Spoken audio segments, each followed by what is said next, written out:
Mercedes C200 12-volt battery replacement. This car is Mercedes C-Class 205 model and the model year 2018.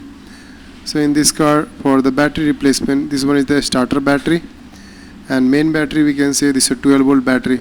The battery location of this car is the inside engine compartment, and for removing the battery you can see that we have removed the dust cover, and then this is the dust filter cover.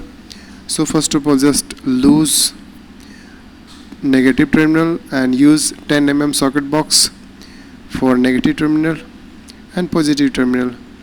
So first of all, just we have to remove negative terminal, after that positive terminal.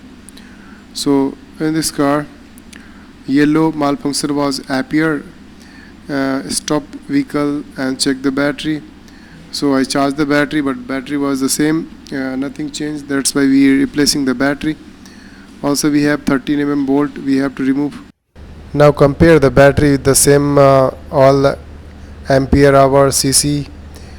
After that, replace the battery. So after replacing the battery, you have to connect the computer and reset the value, because in this car the battery is monitored by the control unit. So control unit check the resistance of the battery and the voltage of the battery. So if you will not reset the value, after some time the battery warning light will again on. So it's a good way. After replacement of the new battery, we have to reset the new battery. So connect like this. That's all. Thank you.